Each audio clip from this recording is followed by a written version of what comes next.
All right, good morning. It's the pre-market. It's 8 o'clock, or actually around 8:15, February the 2nd on Monday. We're going to do a quick overview of the pre-market and give you guys some ideas. So you have about 15 minutes or 20 minutes of your time. We can get you a good idea about what's going on here with the pre-market. So taking a look here, we got the major markets up here. They're somewhat flat. You can see the Dow Jones is flat, but slightly down. They actually opened worse than this when they first opened this morning, but they've since recovered a little bit. Energy, on the other hand, continues to be taking some heat along with heating oil and natural gas. In the metals, they're actually platinum and palladium and copper. They were down significantly in the futures when the futures first opened. And the gold and silver were actually doing okay. They seem to be receiving a bounce. However, across the board now, they're all starting to seem like they're starting to get a bid.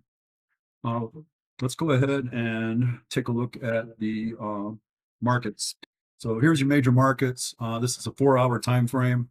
What you're looking at here is you're looking at the ES right here, the NASDAQ, the Dow Jones, and the Russell.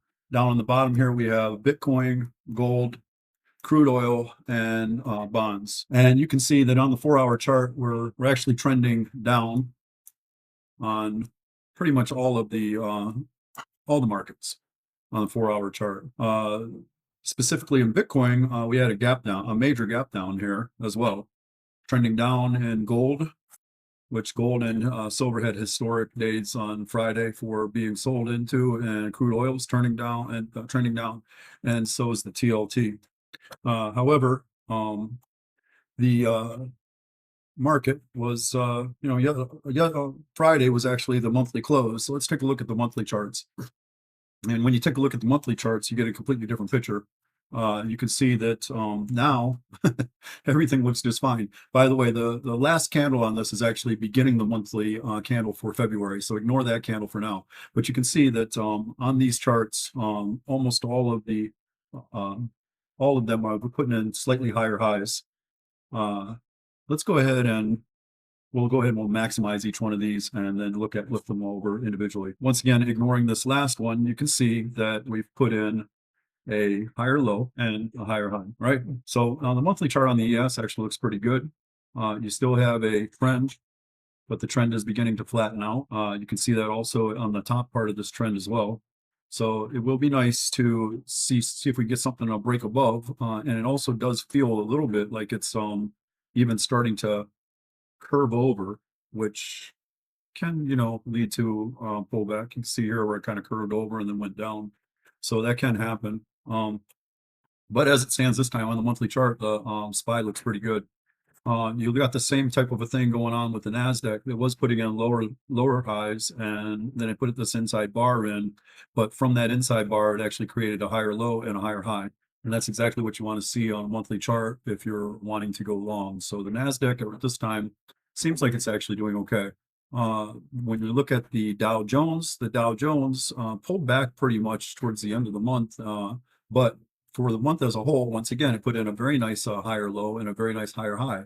So looking structurally sound in the Dow as well. The this one here is it's mixed signals to me, okay? Because what we got going on here, and this is the Russell, by the way, what you got going on here is you got a very, very nice trend line right here, but then you also have kind of an expanding wedge right there as well. I don't like expanding wedges because they tend to, especially when they're expanding to the upside, because it seems to me that they tend to pull back. But the other thing that I'm not liking about this chart either is this really big wick right here. Not big into wicks, but when you're talking about monthly and weekly time frames, the wicks matter. You can see right here we had a very large wick. What did we do? We went up. Right here we had a very large wick and we ended up going up, right? So wicks matter when we're talking about larger time frames. You got a nice body on this candle, so it's not like this candle here, which was a a very strong hammer candle where it closed very much towards the highs. Or this candle right here, an inverted hammer candle closed down towards the low, and then obviously you see we went down, right? So wicks do matter, but it did close bullish in regards to being a bullish candle. So we'll see what happens with the Russell, but at this time, you really have to default to moving up. Bitcoin is a different scenario altogether. Bitcoin's been doing great over the months, but you can see I have this very long-term channel that it's been in, and over the last couple of months, it's been going down, and it has not been able to break this trend going down, but it is starting to slow down, which that means that, you know, that you're getting a divergence here. So there is eventually the possibility that it's going to pull out of that divergence. I wouldn't be surprised to see maybe it trickle down a little bit more and then pull out of the divergence. But a lot of times with these divergences, when they do pull out, you only go back about halfway and then you continue down forward in the previous direction. So Bitcoin is actually something you need to be very careful with at this time. Taking a look at the gold, and the monthly chart on gold really just looks incredible, right? We're holding a very nice trend, and the trend is not only a nice trend, but it's actually an accelerated trend. What doesn't look nice, and we already talked about that, was this topping tail. But we put in a topping tail here and somewhat of a topping tail here and continued to make higher lows and higher highs. So gold is in a macro environment right now where it is very, it seems like it's going to do very well. The nomination of Kevin Marsh as the Fed president is going to definitely put some pressure on it because he does want a stronger dollar, and I think a weaker dollar is being priced in. So that is something to think about. If you look at the silver chart, it pretty much is the same thing, but it's a little more volatile than gold. So if we take a look now at crude oil on a monthly basis, crude oil has been in a downtrend for a very long time. Let's see here. Looks like that's your trend line right there. So it hasn't necessarily broke trend, but it did have a very nice month right here. So it could actually, and it's coming into this resistance area here. So we really want to see it take out the previous month high. You got to get above here, and then we can maybe begin to see some more. It's a possibility we'll probably see some some resistance there because that is a trend line, but then probably more to the upside here. So crude, you know, it's a tough play, and but yeah, I think that it actually has a little bit of legs right now. So we'll see what happens with crude. And then TLT has been a no-go for the longest time. It's in the cellar. It's here we go. It's putting in basically a kind of a bull flag. I mean, not a bull, yeah, a bear flag. I'm sorry, putting in like a bear flag kind of view here. And there's nothing to play on this. But this, as long as this is not going up in a significant way, we're not seeing candles like break through here. That's actually positive for the stock market. So we need to remember that. And that takes us through the markets. All right, let's do a little review of last week about who did the earnings from last week. We had on Wednesday, there was an amazing amount of people doing earnings. We had, let's go ahead and change color on this so it'll come out a little bit more. We had Microsoft, Meta, and Tesla earnings on Wednesday after the close. Oh, ASML also had earnings, which is important to the chip sector. Microsoft had a great report, but boy, that stock, it's just, I guess there's a lot of things in the report that didn't please the investors and it fell back significantly. Meta also had an outstanding report and it shot up and did great in the stock market. And Tesla's report was not good, but the forward guidance was great. And after the immediate effect was actually to ramp up, so it went up significantly. On Thursday after the close, Apple had a great report and so did SanDisk, and both of the stocks jumped. However, Apple gave back all of the gains and SanDisk ended up giving back, I don't know, about maybe 10% of the gains. And then on Friday, we had Chevron and ExxonMobil, and both of those stocks did very well on their reports as well. So let's go ahead and take a look at some of these stocks in the aftermath of these reports. What I'm showing you right now is Microsoft. And if you take a look at this screen here, you'll see that I have a multi-timeframe view. I have the monthly, the weekly, and the daily here. And then I have the 1 hour and then the 15-minute. But we're going to zoom into this as soon as we can get some ideas about what's going on with the chart through the different time frames. You can see that on this monthly time frame that it's in a downtrend. Also with the weekly time frame putting in lower highs. So that's not a good look for Microsoft. And then on the On the daily, you can see that I have a first measured move right here, a first measured move right here, and a second measured move. And I wanted to share with you specifically that situation because I called for that measured move on my Twitter account. If you're not following me at Stock Chartistry on Twitter, you need to do that because I do that from time to time, put out this type of information. So let's take a look at that before we get into the charts. But if you look here, you'll see that this tweet was created on, where's the date here? There we go. January the 14th. Okay, so basically two weeks or so before Microsoft reported, and you can see that the price was, I guess it was right around here, and I put in that it's probably going to go down to that measured move. Now, at this time, then it started to actually started to move up, and it's like, okay, well, maybe that was it. It was it for the measured move. But then if you look, this 425 is what I ended up calling out, and that was actually right here. And when you look at the chart, which I'm going to show you right now, it came all the way down to that measured move right there. So it's quite interesting the way technical analysis ends up working out. So let's dive into this daily chart, and you can see that a lot of these indicators that you're going to see on this screen are my personal indicators that I built myself. And you can see this arrow right here. This is what I call a snapback low. It put in a snapback there, and so far it's held. What that arrow ends up meaning is that you're either going to it's an inflection point. The stock above that line is going to move up. If you look at other times when I've had this come out, say we showed all of the snapbacks, you see it also put in a snapback right here, and it did move up. And we put in snapbacks here, we had a relief rally, and then here where we actually had a very nice extended rally, and then here on these snapbacks it actually marked the tops. So it's a nice little indicator. It doesn't always work, no indicators work all the time, but very happy with it. And so we have a snapback low right now. What does that mean? That means if this can hold, then this stock has a pretty good chance of at least moving back up into this regression channel, to the midline of this regression channel, which is right around 450, or to the top line of the regression channel, which at this time is right around 475. So that's my synopsis on Microsoft. Let's go ahead and take a look at who else. Meta. Meta delivered earnings. Let's take a look at their daily chart. You can see they shot up on their earnings. They also put in a snapback high. And this is what I was telling you about. You see how you have 3 snapback highs right here? Well, it overtook the snapback high. It continued going forward. And the same thing with this. This gap up was on earnings, so we have to watch this. It was putting in a very nice bull flag.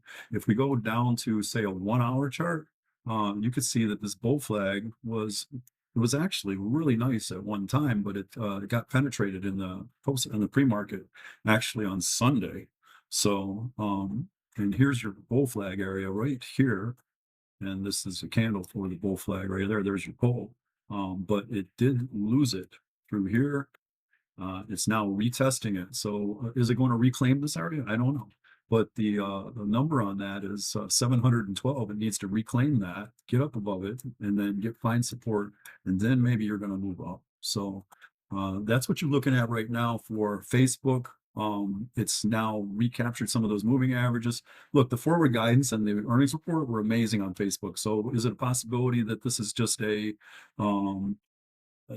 swing low, and once again we have this snapback that's fired right here, and that's the low of the session?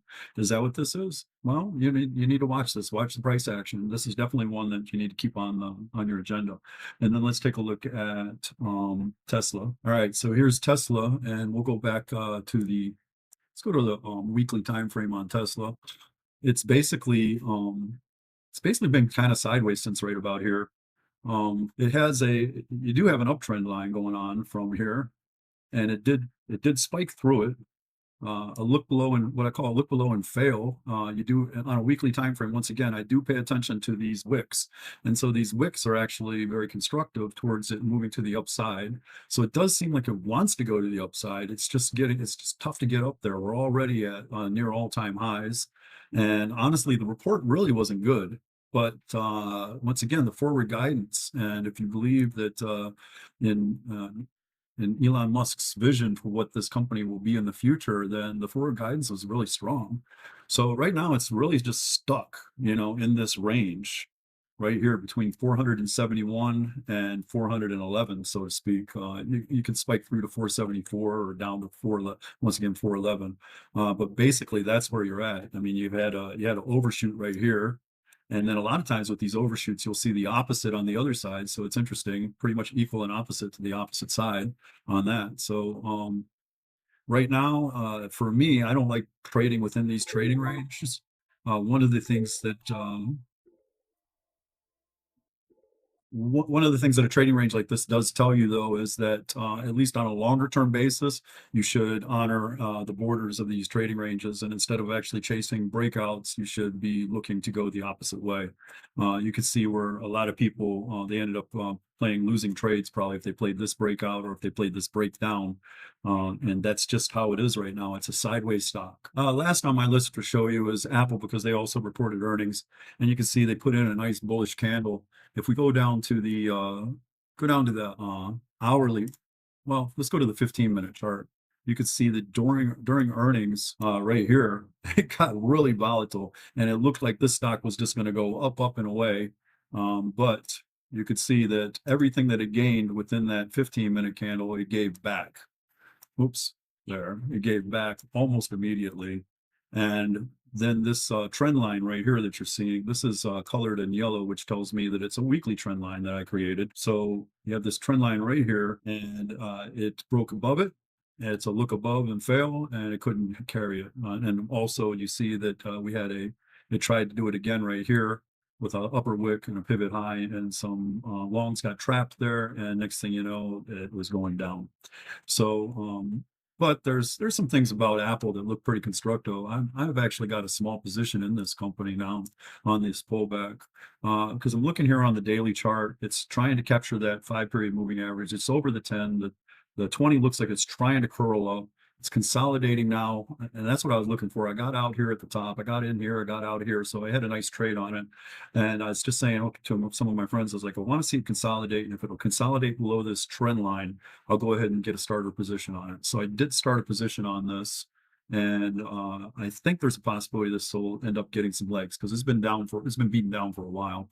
And it had a very nice support. So it's a possibility this could end up turning around. The last thing I wanted to go over with you guys was what to be watching as far as earning reports this week. AMD is reporting after the close on Tuesday. You also have Google. That's going to be a big one. They're reporting after the close. It'll be interesting to see what ARM does. That once was a very big favorite amongst this retail traders. Qualcomm is trading, so we're going to get a lot of information on the chip stocks and the AI play. Eli Lilly has been a little bit beaten down lately, is also reporting. Uber has had some nice upswings and downswings, so Uber's definitely one to watch. The energy play, ConocoPhillips. Amazon, this is a big one here after the close on Thursday. And I mean, those are the main ones on my list. You know what? I do think you need to kind of watch PepsiCo, because we've been starting to see some money flow into these protectionist stocks. That's it for the day. Have a great trading day. Hope that you make lots of money.